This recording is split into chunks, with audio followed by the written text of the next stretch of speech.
I have seen God face to face, and yet my life is preserved. Genesis 32 and 30. Face to face. Do you recall a moment when you finally met someone face to face? Perhaps you heard about this person through media or online, and you had formed impressions of what they might be like. Then the opportunity presents itself and you meet that person face to face. Were they the same in person as you had imagined, or something quite different? Face-to-face encounters are important. Jacob experienced such a moment in his own life. As we come to the 32nd chapter in Genesis, this son of Isaac and Rebekah returns home. Now, Jacob had been away for 20 years, and now he returns with 2 wives, 11 sons, and 1 daughter. He returns to face his twin brother Esau, and he fears for his confrontation. 20 years earlier, Jacob had established a reputation of being a cheat, a manipulator, a con artist. What would Esau do when they came face to face? What would Jacob do? Would he run again? Or would he face his past? As he approaches the river Jabbok, Jacob sends his family ahead. And as they go, Jacob is left alone, but not for long. Before Jacob knew it, a man approaches and begins wrestling with him. Their bodies grapple and they wrestle until daybreak. Jacob's opponent strikes his hip, but Jacob refuses to give in.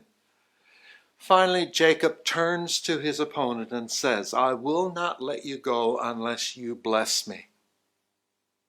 "What is your name?" the man said. When Jacob tells him, the man says, "You will no longer be called Jacob.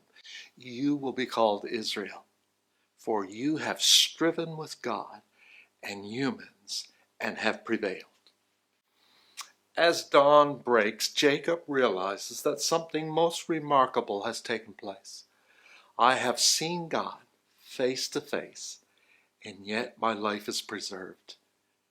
Jacob had wrestled with God face to face and lived to talk about it. As Jacob approached Esau, he came face to face with his past. Jacob is not alone in such experiences. Many of us have had to face things in our past. And in those moments, we may find ourselves wrestling not just with our past, but with God as well. Some of us live in nations that are coming face to face with the injustices of their past. It may be that the past is one of racial injustice.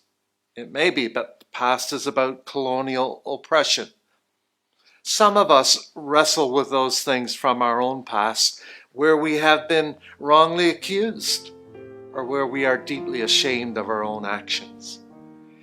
In wrestling with our past, we may find ourselves coming face to face with God, a God of justice, a God of grace. And as we wrestle with these realities, we can also wrestle with God, who then blesses us and calls us to be a blessing to others in the world. When Jacob finally meets his brother Esau, they embrace.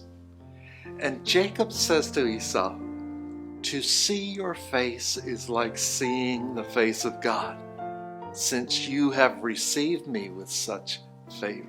Genesis 33 and 10. The present meets the past with reconciling love. As we move into this coming week, may we trust God to face the difficult things in our personal lives, in our nations, in our Salvation Army. And as we come face to face with those difficult realities, may we find ourselves coming face to face with God. This is the God who blesses us and calls us to be a blessing to others in the world. May you know God's blessing in this coming week. Amen.